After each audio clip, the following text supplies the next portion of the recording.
Hallelujah! সবাইকে জয় যীশু ঈশ্বরের গৌরব হোক। আমি যেমন রোজ রুটিন অনুসারে আশীর্বাদে প্রার্থনাতে আসি, আজও প্রভুর আশীর্বাদে প্রভুর করুণাতে আসতে পেরেছি।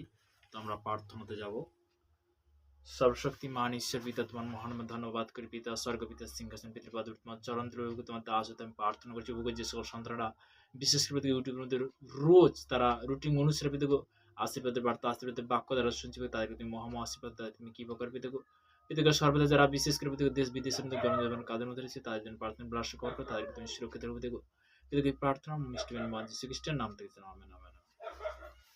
তো আমরা আজকের পিতার বাক্য অনুসারে প্রার্থনাতে যাব। সেই বাক্য অনুসারে আমরা শেয়ার করব। হালেলুয়া! খুব সুন্দর লাগছে, খুব ভালো লাগছে। প্রভু স্তুতি হোক। তো আমরা প্রভুর আরাধনাতে যখন আসি, প্রভু আমাদের কি করে? আশীর্বাদে পরিণত করে, তিনি কি ফলে ফলবান করে, তাই না?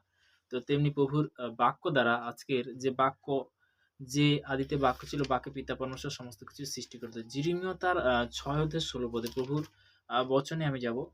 জিরিমিয়া, সবাই পেজটা উল্টাবে। জিরিমিয় পুরনো নিয়ম, জিরিমিয় তার 6 অধ্যায় 16 পদ।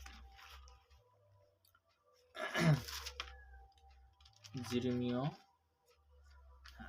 সদাগো এই কথা কহেন, তোমরা পথে পথে দাঁড়ায় দেখো এবং কোন কোনটা চিরন্তর মার্গ তাহা জিজ্ঞাসা করবো বলুন।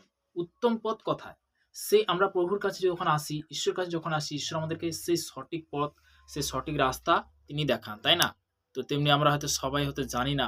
তো পিতার বাক্য অনুসারে যখন আমরা চলি, পিতা আমাদেরকে বলতে কি সেই সঠিক পথ, সেটা সঠিক রাস্তা আমাদেরকে দেখায়। Hallelujah! Thank you Jesus name, praise the Lord. প্রভু স্তুতিও।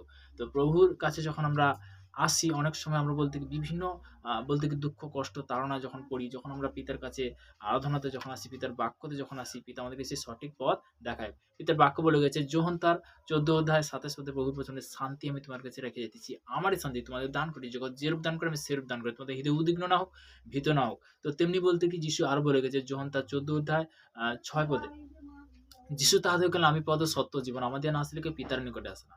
তার একমাত্র পুত্রকে যখন আমরা গ্রহণ করব, তখন বলতে পিতার নিকটে আমরা আসতে পারবো। কখন আসতে পারবো? যখন তার একমাত্র পুত্রকে যখন আমরা গ্রহণ করব। Hallelujah! Thank you Jesus name, praise the Lord. প্রভু স্তুতিও। যখন আমরা ঈশ্বরের আরাধনাতে আসবো, যখন বলতে কি সেই রুটিন অনুসারে যখন চলবো, তখন আমাদের পিতা কি করে? আশীর্বাদে পরিণত করে। তো তেমনি যিশায়া তার 61 অধ্যায় তার 1 পদে প্রভুর বচন বলছে, সদাপ্রভুর আত্মা আমাতে অধিক স্থান করেন, কেননা নম্রগমের কাছে সুসমাচার প্রচার করিতে সদাপ্রভু আমাকে অভিষেক করেছেন। তিনি আমাকে প্রেরণ করেছেন যেন আমি ভগ্নান্ত কারণ লোকেদের ক্ষত বাঁধিয়া দেই, যেন বিন্দু লোকেদের কাছে মুক্তি ও কারাধ্য লোকেদের কাছে কার মোচন প্রচার করি। হালেলুয়া! তো তেমনি কত সন্তান দুঃখ কষ্টে অনাহারে বেসার পড়েছে। তো প্রত্যেকটা সন্তান আজকে যারা শুনছে, তাদের জীবনে গুড নিউজ আসছে। ঈশ্বর আমাদের প্রার্থনাতে যাবো।